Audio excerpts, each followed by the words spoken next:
Thank you, friends, for joining. Gitanjali, Sarita, and Priya. Thank you. This is, as you know, friends, this is the fourth of the series. Ever since the government of India brought in the three new laws, replacing the old British made laws.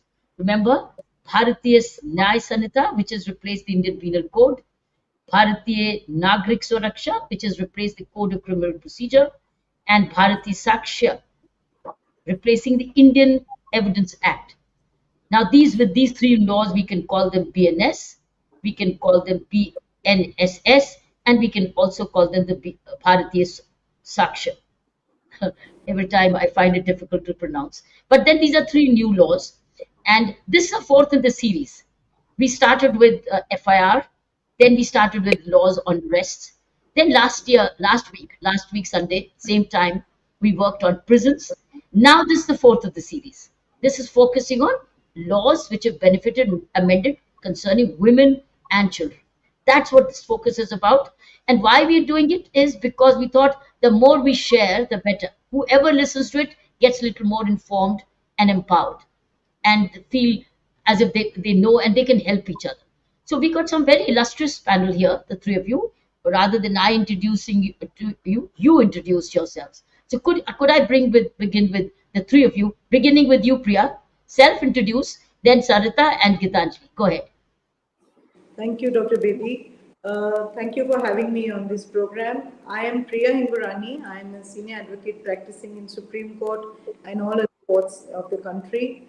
My specialization has been human rights, laws relating to women, family law, children, and also I have had the opportunity of working on public interest litigation, which was initiated by my late parents. And so I have had the experience of looking at very closely working with women and children and looking at laws relating to them. Makes great sense. So it will be very incisive because the kind of Priya's experience and legacy, because Priya's parents were also working in the same field, whom I knew personally. Thank you for joining us, Priya. Now, can I come to Gitanjali Khandelwal, an IPS officer? Good evening, ma'am. This is Gitanjali Khandelwal. I am 2015 batch IPS officer born on Agmut cadre.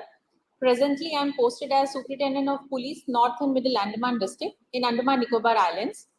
Previously, I have worked as Assistant Commissioner of Police, Daryaganj in Central Delhi and Additional Deputy Commissioner of Police in South District of Delhi. And now where are you? Ma'am, presently I am posted as SP North and Middle Andaman District, Andaman Nicobar Island. So that's your present assignment and you're talking to us from Andamans? Yes, ma'am. Thank you, Gitanjali. Now we can come to talk to Sarita Sarangi. Doctor? Thank you, ma'am.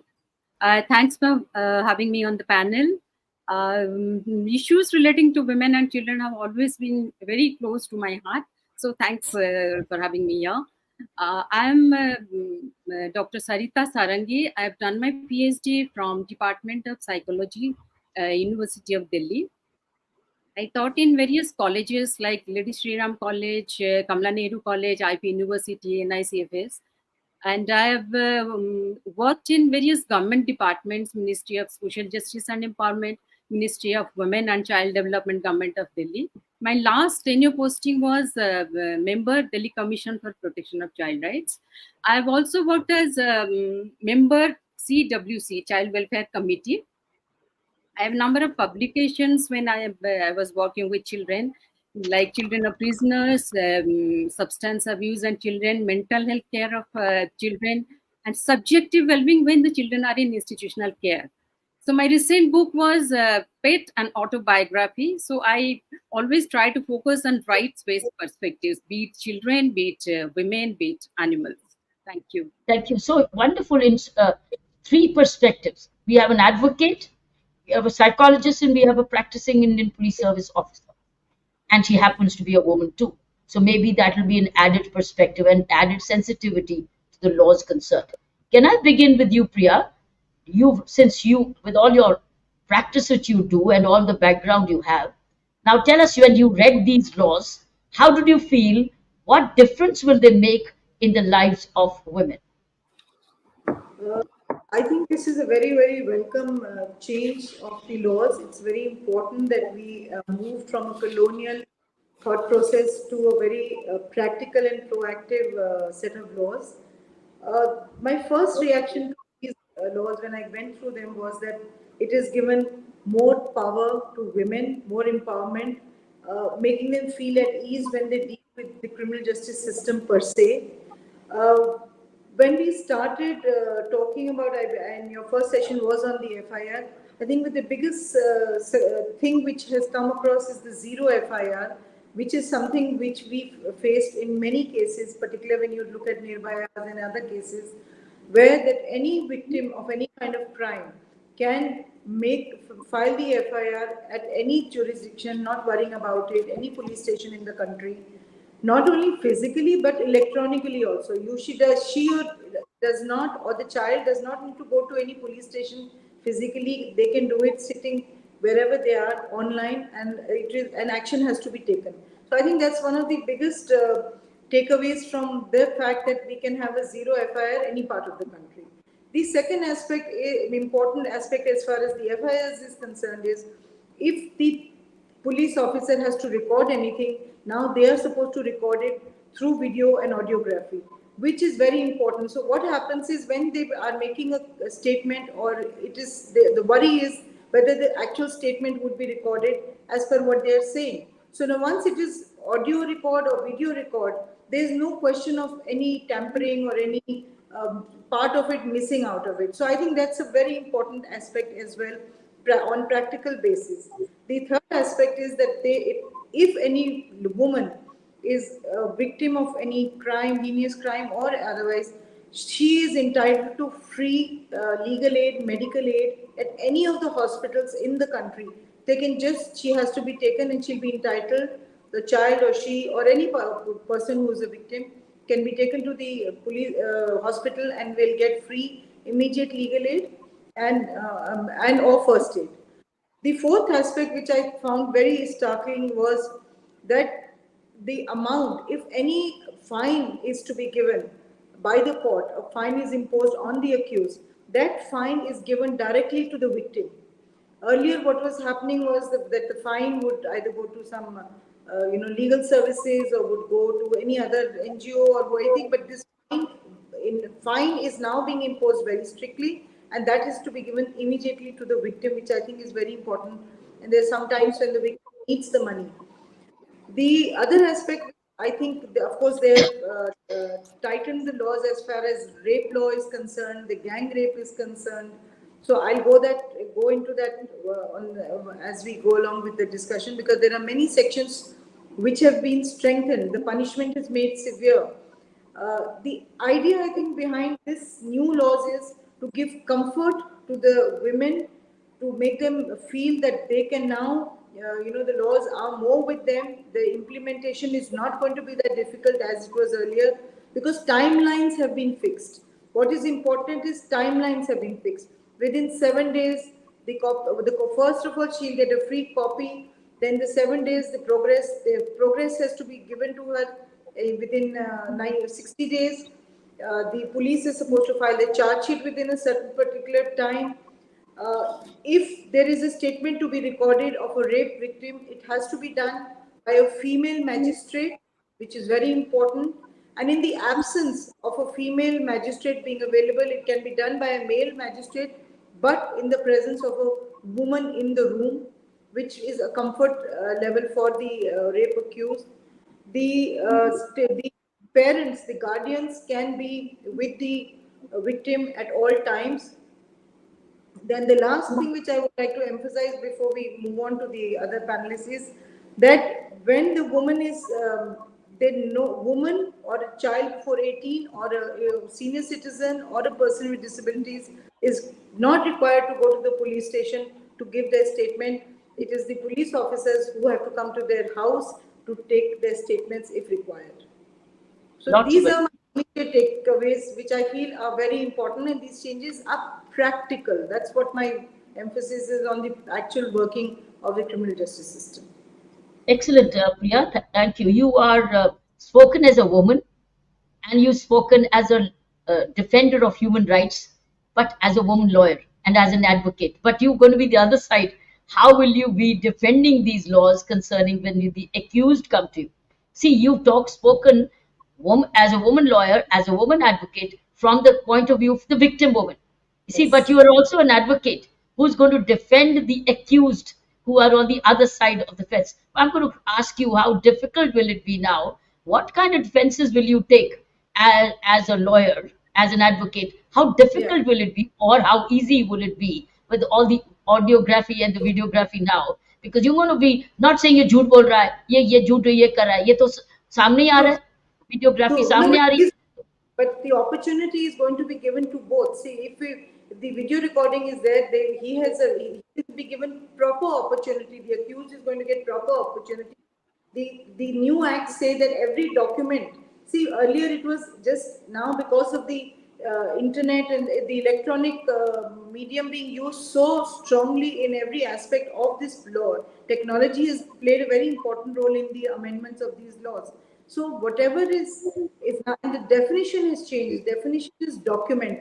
It's not only that is very important. So every document, which is whether electronically or physically, will be given to the accused. The accused will get every chance to defend him or her. And not only that, they have made it gender neutral. There are many sections which have been made gender neutral, which is very important to be looked into. When we talk of women, as I said earlier, there was a section which says summons were only to be served to the men or some adult male in the family. Now it has been made whichever adult The in the word is family. whoever. Correct. So, so important aspects are, when we look at talk of women, these are important aspects where they are being recognized as responsible people who would be able to understand the nuances of law. And Yes. while I was answering your question, Dr. Bedi, was see, they have said and they made it clear that every charge sheet, every document is filed will be shared with the accused. Full opportunity will be given to the defense to fight their case. But when we look at what was happening in the past was, in the IPC, it was all spread out. It was sections related to women were all spread out. Now it has been concised and brought under Chapter 5, where all the laws for related to women are laid out, and makes it easier for even a lay person or a person who is looking into the laws to know what their rights are. So I think that's Super. very important. Thank you so much, Priya. You've really made the whole thing so clear and evident. Let me now go to the police officer before I come to Dr. Sarangi, the psychologist. Gitanjali, over to you. As a police officer, you've seen before, and now you've been trained in the past laws, and now you practice these past laws, and now you're going to be doing a real mental shift. Go ahead, tell us how are you as officers thinking about it in Daman? Yes, ma'am. Ma'am, several changes have been brought about in the new criminal laws with respect to women and children. First of all, a dedicated chapter on offences against women and child have been introduced. And keeping it in the early part of the law signifies the importance which is being given to the crimes against women and children. Other than that, many stringent punishments have also been introduced. For example, death penalty has been introduced for gang rape of a woman under 18 years of age. In Yes. case of a rape of a woman under 12 years, death penalty has been added, which was not earlier. Right. Similarly, age of consent for a married woman for sexual relationship has also been increased from 15 years to 18 years. So Yes. that means if a man has sexual intercourse with his own wife, but wife being under the age of 18 is assumed as rape now. Yes. Yes. Similarly, one more provision has been introduced in which whosoever establishes a sexual relationship with a woman by deceitful means like Yes. false promise of marriage, employment, promotion, or maybe suppressing his identity is liable for punishment Yes. for up to 10 years. So Yes. various stringent punishments have been introduced now. Other than various punishments, victim-centric approach has also been introduced widely throughout the new criminal laws. For example, a victim can lodge an information electronically from concerned PS. A woman victim need not to go to a police station physically with a complaint letter and get her complaint registered. Similarly, the zero FIR provision, which has been introduced now, has given wide scope to women. Women feel stigmatized sometimes and feel shy to go to a police station. So that point is taken care of. Now women need not to rush here and there to get her complaint registered. She can get it registered at her comfort, at her place of residence, and then that police station is supposed to transfer the FIR to the place of occurrence. Similarly, a copy of FIR, which is now given to the victim as a right, free of cost. So this is also one good provision. Yes. Similarly, in women-related offences, when we talk about recording of a statement of the victim, it has been made through audio-video mode now, and necessarily by a police officer who's a female. So it is pro-woman step which has been introduced. Okay. Also, in certain offences against women, especially sexual assault cases, the statement of victim has to be recorded by a female magistrate as far as possible. In case of absence of a female magistrate, male magistrate can take it in presence of a female. So that is giving comfort to a woman victim. Similarly, for certain offences where punishment is more than 10 years in women-related offences, even the statement of witness is being recorded by a magistrate now. This is a very good step because often we see this problem. Witnesses get hostile or non-cooperative over the period during trial, maybe due to family pressure or societal pressure. So now once this statement of a witness is recorded in front of a magistrate, the chances of convictions are high. So it is again a pro-woman step. Similarly, now a police officer cannot ask any woman to come to a police station and give her statement. A police officer is required to attend her at her own place of residence. Right. So these are very good steps. Other than that, some timelines have also been introduced in new criminal laws, which are all favoring the victims. For example, a medical doctor has to submit a medical report of a sexual offense within 7 days of time. So that saves a lot of time for crucial evidences not to be destroyed and leads to speedy justice. Right. Then we have 90 days of time period in which IO has to inform the informant or the victim about the progress of investigation. Yes. And it's not only the progress, in fact, a copy of charge sheet is also supposed to be given to the victim, which was not the case earlier. That was given to accused earlier. So this is victim centric. So we have many such provisions. Yes, ma'am. And then we have not only limited to investigation, it is for judiciary also. 45 days of timeline has been given for a judgment to be pronounced after the termination of trial. And that has to be uploaded on the portal within 7 days. So now victim does not need to run around here and there to get a copy of order and maybe go for appeal or something. Yes. Similarly, there are some cases in which court takes a decision to withdraw a case. So now it has been mandated in the new law that victim has to be heard before giving decision on withdrawal of any case. Also, one more provision, public servant, any public servant, if he fails to record an information on rape or sexual assault, is now punishable under section 199C of BNSS. So now women are not worrying in that sense that if I give a complaint, maybe case will be registered or not. Similarly, witness protection scheme has also been introduced in the law. Earlier, it was a guideline of Supreme Court, but now it has been mandated in law to provide safeguard to victim from threat, injury, or intimidation. And one more provision which has been added, like old women can claim maintenance from their son from their own place of residence. Earlier, CRPC used to say a mother can ask for maintenance from his son at his place of residence. So these are few victim-centric things which has happened, ma'am. And the senior citizen. Yes, ma'am. Carry on.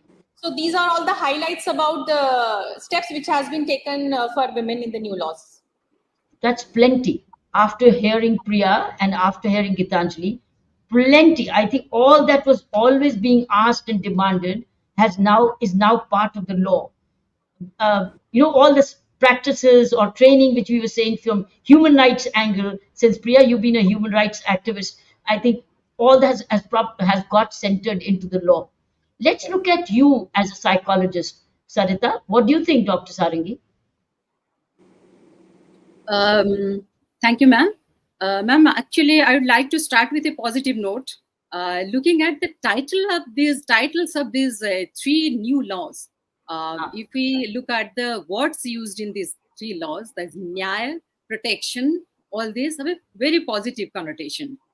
So as a psychologist, let me put before you that the denotation and the connotation of the words which we use in our day-to-day life has tremendous impact on our thought process as well as our behavior. So it is a very well thought out move. And as we all know that the sections have been reduced in the BNS, and 21 section new offenses have been added, and more than 600 changes have been made. And similarly in BNSS, the sections have been increased to provide more clarity and to make it more user friendly, beneficiary friendly, and reader friendly. So these are the developments in this. Previously, what happened? The offenses against women and children were scattered all over.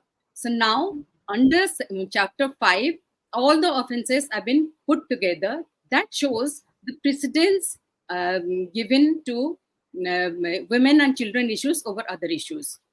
Right. The most important, apart from the sections which have already been discussed right now, I would like to focus on Section 86. Section 86, which talks about cruelty, mental cruelty of women. Since we are talking about women in this section only, I would like to focus on, it was previously it was 498A IPC, where the cruelty to women, and it has been defined in this BNS. Cruelty has been defined, which talks about physical as well as mental harm. So that means I'm happy as a psychologist. I'm happy that psychological aspects, psychological health, emotional health of women have been taken into account. Excellent. And which is definitely going to contribute to the empowerment of women and give them a sense of security, and the protection shield definitely is going to be stronger so in the society. Excellent. Coming to since we are saying that this is women centric, now I'm not talking about other things. Before that, I would like to focus on certain striking features about these laws. Say, for example, this is victim centric and justice driven. How? The procedures have been simplified, the duration have been reduced, and the timelines have been prescribed. So that shows the witness, the victims, the possibility of the harassment or frustration, if any, the possibility are minimized now. Yes. So now coming to the second striking feature is that it is victim friendly, because it has already been discussed. I don't want to focus on those aspects, but still, while recording of audiovisual talks about providing a comfort zone, a secured atmosphere, all these aspects are there when we talk about audiovisual recording of victims, particularly in case of rape victims. And then coming to the other sections like section 70 and part 2, part 2, which talks about gang rape, where the age has been increased from to below 18. Yes. That means age-based classification, so far as punishment is concerned, has ended. Yes. So, and so far as women-centric summons, with regard to summons, previously it was any adult male member could be summoned. Now it is any adult member.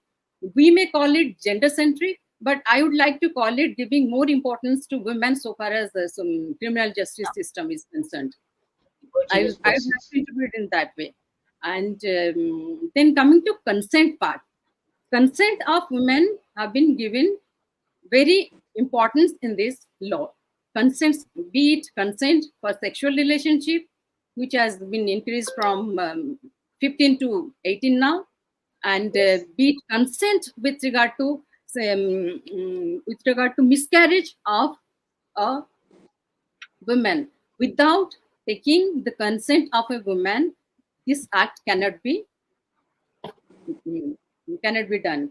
So that means the consent has taken precedence in this entire law, which we all are calling women centric. There are other aspects also, which have already been discussed, so I don't want to focus on those aspects, repeat those aspects again. But definitely it is a women centric approach, the new Thank you, law. Dr. Sarangi. You Yes. raised particularly the 498A was the most notoriously and famously known around. I think the aspect of mental cruelty and the way I think the way, the kind of attention, respect which is given and sensitivity to mental health of the woman.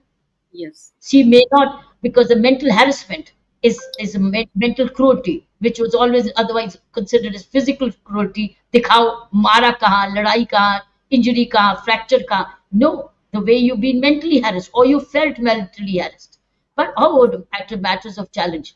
Now we talked about women. Let's talk about children a bit. Can we begin with you, Priya? Since Yes. you identified Sarita and Gitanjali, now about anything focused on children. Yes, of course. The new section, we've had a lot of cases of kidnapping of children, taking them into prostitution, Yeah, taking them to their free will. So now there are specific sections in the Act, which are like Section 95 says, which hiring, employing, or engaging a child to commit an offense has been newly added. This is a new section which has been added in this, and which says, and it is explains, and the ambit of this provision explains the hiring and employing for sexual exploitation and pornography. It also covered within this meaning. So it's important. So, but they have carved out new sections to safeguard the activities which take place against the minor child when the child is not aware of what the child is going through. The other section, which earlier Section 373 of the IPC, where buying minors for purpose of prostitution. Now in Section 99, it has been the correlated section of buying children for purpose of prostitution. A punishment is increased to either describe a term which shall not be less than 7 years, and it may extend to 14 years. So earlier there was no, the harsh punishment was not there. Also, the age limit, as mentioned in Section 361 of the IPC, which was kidnapping from lawful guardianship, has been removed, and Section 137, kidnapping simply means whoever takes or entices the child. That has been introduced. So I think the legislators have thought of the fact that they now need to have special privilege sections for the children, because a lot of, when we talk of gang rape or we talk of rape of minor child, of course we have a special section act for that. The POSCO Act is there, but they've tried to bring in certain provisions of the POSCO Act also in this, so that it is an all comprehensive act within the IPC. They have tried to bring within the BNS. They have tried to bring in these provisions. The other aspect is which where they said that if there is, earlier the section was 366B. It talked only of importation of a girl from foreign country. We have seen in the last 2-3 decades that they have now been, it's not only girls but boys also who are being imported and used for wrong, unlawful activities. So the new section 141 talks of our importation of a girl or boy from the foreign country. So yeah, minor boys also, because we have seen in the past that minor boys, minor children, male children have really suffered, and there is not been any provision under the law separately to safeguard them or their interests. Whether it is sexual assault, whether it is kidnapping, whether it is using them for this. So I think this is a very important section. Section 141 brings in, the importation of both boy or a girl. The other section where is buying, section 99, which I mentioned, now that also talks about boys and girls, because earlier it was only imputation was only girls.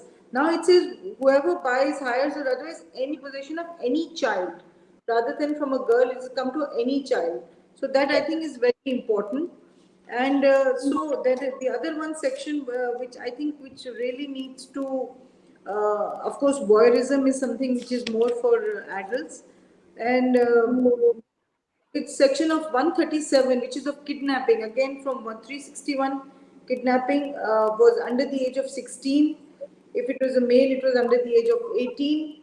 Now it says any child below the age of 18. So they have increased the age from 16, and that Yeah. differentiation between a male and female child It's linked to has the been marriage age. brought up Now to it's 18. linked to the marriage age. Yeah. So also the one other aspect which I feel we need to appreciate in this is that, of course, electronic POSCO talks about in this special act you have in chamber camera recordings of statements and in a comfortable areas where the child does not feel the pressure from either the accused or from the pressure from the police and all. Similarly, in this, the way it is laid out, the procedure for taking down statements, giving copies, giving them, making available every document to them. I think it is also going to ease out as far as minor children are concerned, because the guardians would know where they stand as far as the case is concerned. Earlier, Right. this was so they were completely at loss. There were many times they come across to us and say, we don't know what happened, we don't know what was recorded inside, we don't know what they said before the police station, we don't have any papers, can you help us get the papers? So I think now this system, but my concern now, and this is one concern which I'd like to share in this forum, is that I think we really need to work on training and capacity building of all stakeholders, whether it's the police, whether it's the counselors, whether it's the defense lawyers or the prosecution lawyers. I think a lot of now time has to be invested into training, sensitizing judicial officers. When it's good to say that we have female magistrates to record this thing, but because there's overburden, I think sensitization, regular sessions is something what is now, from after now on, this is something which I would really emphasize, and we should work a lot more towards on this training and capacity building from now on. I'm sure this has Excellent. been done for a few years, and it has been done, and I've heard a lot of officers have been trained, counselors have been trained, prosecutors have been trained, but it's still not enough. Your bar associations can play a wonderful role, Priya. Yes, yes. The Legal Services Authority is taking it up as well, and that's which is concern which we place before the honorable judges, and they think that the Legal Services Authority will take Yeah. up should be helping training in the training process as far as And judicial officers and lawyers are concerned. your legal aid, the legal aid forums, Legal aid forums, yes, because they are absolutely. regular visitors. They are regular visitors both to the prisons and outside, and the Yes, welfare officers of the prisons. See that? yes, All these categories all have a categories, role to play. Let's and ask also the Gitanjali. paralegals, Yes, sorry. all You want to say paralegals. something more? I said also the paralegals who are working in different districts, right up to the panchayats and the munsif. The paralegals play a very important role in educating, creating awareness of the new laws, and are telling them that they have these rights for which they should go and fight for, Ah, and not be that scared. that brings in the panchayat officers and the education officers, isn't Yes, it? yes, Yeah. absolutely, Yes, yes, absolutely. Priya. Let's ask Gitanjali. Gitanjali, while Priya has outlined all the laws concerning children, tell us about how you're training the police departments. How within you are you training your peers and your colleagues? And this is one training which is required from your DGP down to the constable. Yes, ma'am. Ma'am, here there are two aspects of training. One is to the people to make them aware and sensitize about the new laws, how they shall accept it, how well they shall receive it, and secondly, training our police officers to be sensitive about these laws.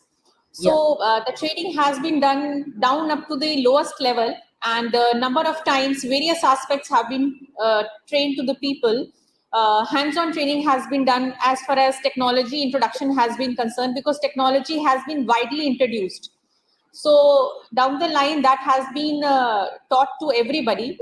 And as far as public is concerned, as Priya ma'am also said, especially women and children, they shall be made aware about the new laws and the sensitivities. So we have focused on the self-help groups through the panchayats, and we have conducted trainings for them also.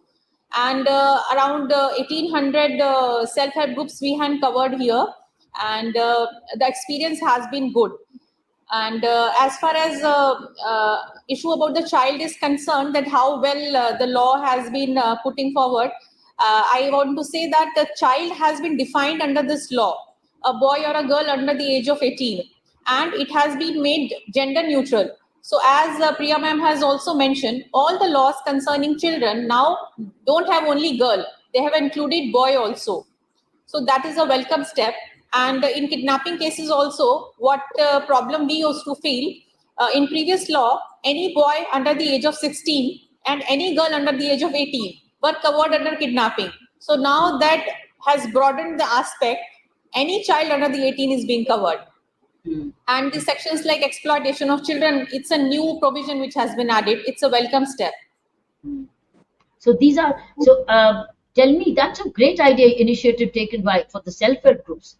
Self-help groups is a ready constituency which can spread the message down the line. So you gone to rural areas. It's a rural policing concept. Yes, ma'am. Yes, ma'am. It's a rural policing concept. We have covered all self-help groups under each panchayat. We had made a presentation and a pamphlet of the key points, and that too in the vernacular languages. Like in Andaman, we have people belonging to Malayali community, Telugu, Bengali, and Hindi, English. So we had translated the material in all the languages and distributed the pamphlets and conducted classes for them at rural level, ma'am. The more the awareness, the better. Yes.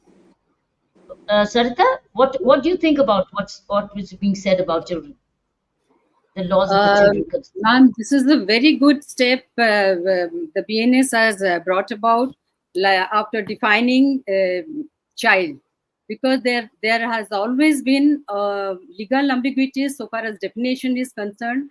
There are different laws and different definitions were there with regard to children. So here it has been defined as below 18 years of age. So I'm happy that it is aligned with the child-related laws now.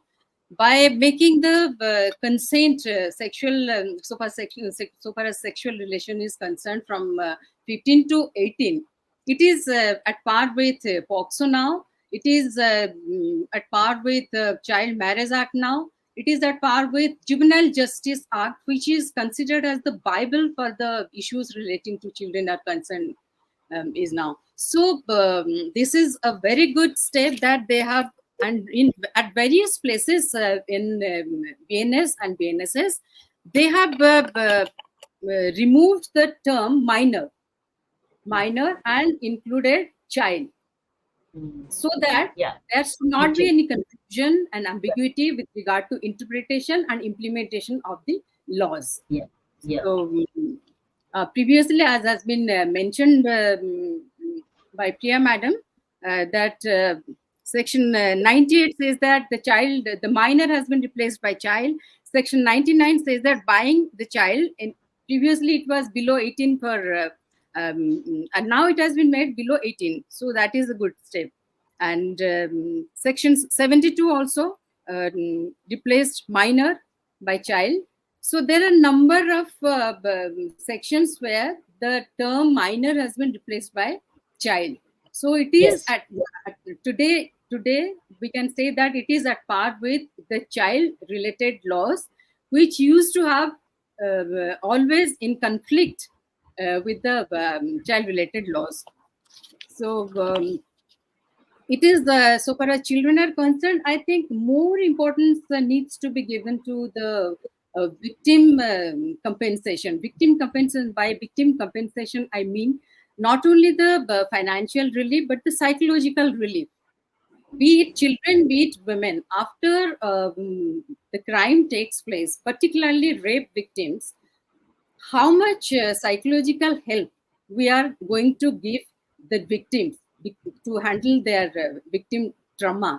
That is very important, because as a psychologist, I feel the moment a crime is committed, the role of a psychologist starting from the criminal profiling till identifying the crime scenario, knowing the intent behind the crime committed, then handling the victims, and then finally the rehabilitation of the victims. So it is the role of psychologists is immense. We cannot and we should not undermine the role of a psychologist. It is there. I'm not saying that it is not there at all, but it needs to be intensified so that the process of justice process becomes smoother. Now that we've spoken about rights and benefits of these laws to the women and to the children, anything more you would like to add before we conclude? Because we've addressed the changes and the benefits and the impact these laws are going to have on women and children. Anything more would you like to add, Priya, before we conclude? I just And my only, I mean, I'm very happy to hear that they're training at the level at the in villages and in this thing. But I, you know what, my experience has been that if when police officers do the training in exclusion to other NGOs or involving them, there still is a little fear, and that fear needs to be answered, or that comfort level has to be increased. So for that, I feel in students, at least universities, schools, is a good starting point. Also, earlier we used to have civics in our schools when we were studying in school, and that is completely done away with. And so I think it's very important for a joint effort, a joint group, if you call it, to go to because the children, see, we have a lot of child pornography, we have a lot of social media, electronic issues which have come up. Of course, they are all addressed under various sections in the IPC, but it's important for us to make the children aware of the cyber crime, the cyber fraud that is taking place. Somehow, I find those things are not that covered that well in this act. Where the actions, of course, the punishment is there, but that kind of awareness, the kind of procedure to be followed in that is not that highlighted. And so cybercrime has become a very big thing for with minor children. In schools and colleges, we are finding a lot of cases coming up. And unfortunately, whenever a complaint is given to the cyber cell, either because they're overworked or they are not well equipped to deal with it, or they don't have that knowledge, immediate action on that is not taken, which is a worrying part of it, because there's so many scams happening now. I know umpteen cases people have said that we made a complaint to the cyber cell, but there's silence on that end. So I think that's one aspect as far as women, children are concerned. Marriageable age women are facing. I mean, I do a lot of family law and divorce, and I find a lot of faces are morphed, and false information is put up. If we file complaints, nothing happens to that. I think that's an area where we have to weave in these new acts and see how best we can address those. can I get a response from police, Gitanjali? How is the police department gearing up for these realities of law enforcement? Yes, ma'am. Ma'am, here we conduct very lot of awareness programs among children. Every police station has a schedule to cover each and every school in their jurisdiction, where the police officers go along with the women police officer, and they train children on good touch, bad touch, POXO related cases, and cyber crime, internet security.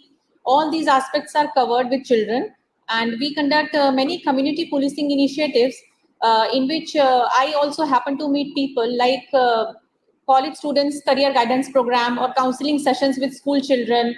There is something called as Mahila Manch, which I started. I go to a remote village area and meet ladies of that place to listen to their problem. As I feel they may not be able to come to me, they cannot reach me. So why not I go and discuss their issues with them?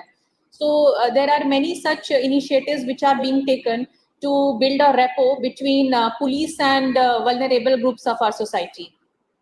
Yeah, women NGOs would be a great idea. Women NGOs are spread widely nationally. Why not co-opt women NGOs, list them up as a directory, and take a first session with women NGOs? Let the women NGOs, because actually the victims and the aggrieved come first to the women NGO.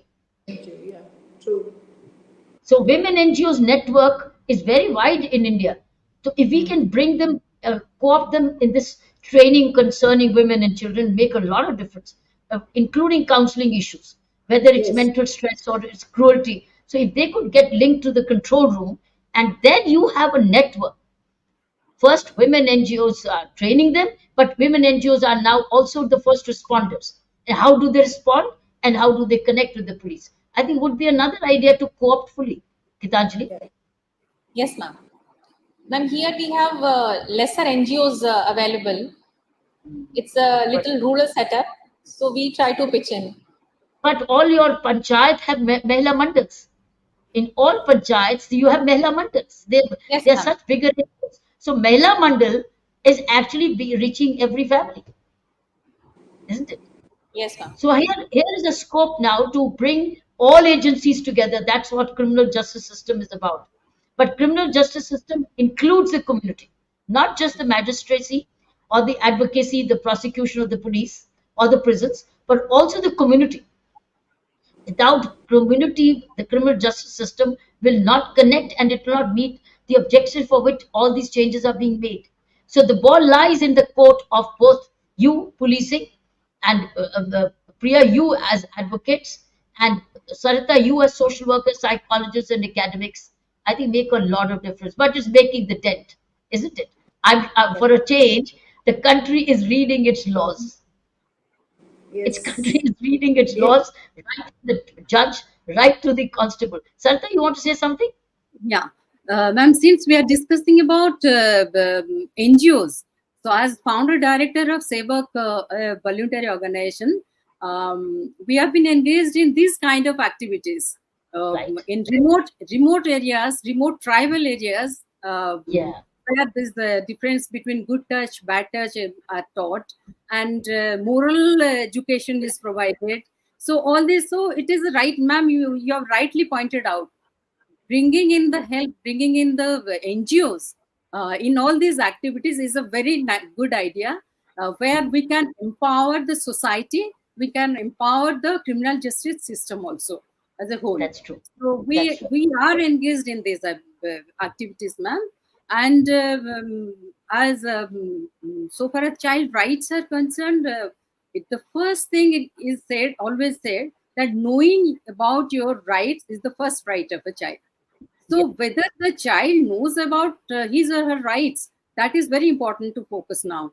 So first of all, to know the rights, then to know the other aspects of issues related to that right, particular right. So it is very important, ma'am, to bring in together. It should not be the role of the government alone. It should always be the role of NGOs, civil society organizations, and government.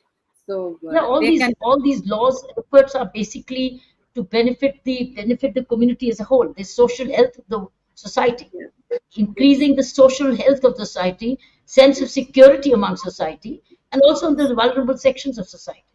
yes, yes. I want to And thank this, you all in three. Yeah. yes, ma'am. Yes, Sarita? No, ma'am, I wanted to say that these three laws are actually very good and very welcome step. And the positive aspects are many. Actually, it is inclusive also. We have missed this point. It is inclusive. It takes into account the rights of witness, rights of victims, and rights of the That's perpetrators right. also. But that's Because, what justice is for. It is meant for it is, justice. yes, And yes. justice cannot be at the cost of one over the other. Yes, ma'am. We are trying to reform the behavior of the criminals also. So it is an inclusive approach. Yes, ma'am. Thank you so much for all of you three busy people giving us the valuable time on our YouTube channel, Demonstrative Learning. Priya, thank you. Thank you, Sarita. And thank you, Thank you, ma'am. Gitanjali. Thank you Thank so you, much. DGP, for sparing a young officer all the time. Please thank Thank Devesh you, ma'am. Srivastava from our side for being Sure. so very cooperative and Sure. collaborate. So let's It was, spread the word of collaboration, spreading knowledge, spreading awareness, spreading their rights and responsibilities. The more, the better. In all sections of society, organized groups at the grassroots level, rural, urban, children, schools, teaching faculty, etc. Anywhere. But bar association can play a very vital role, Priya. Maybe you can Yes. raise this amongst your women I bar will. groups as well. I will. Yeah, We since are you we are are already working. We are already doing it at different levels, but yes, definitely a lot more can be done and should be done. Yes. Yeah. Thank you so much, Priya, once again, all of you. Thank you for joining us. Thank Thank you. you, ma'am. Thank you. This is a special gratitude to Gitanjali, as I said, Priya and Saritas, all of you who came here, spared your time, and Devesh I already thanked, who's the DGP of the Andaman and Nicobar Islands, and his police teams and our own teams of India Vision, Foundation, Navjyoti, and Demonstrative Learning. These are the teams who have behind the scene worked it, and the team Saina Barucha, and our creative team Shakira Sport, Shivani Arora, Sujata Boyan, Sumit Shukla, Rinki Singh, and Prasha Bhatia, who've done the research. Thank you once again. Bye bye. Thank you. Thank you, ma'am. Bye Thank you. bye. Thank you.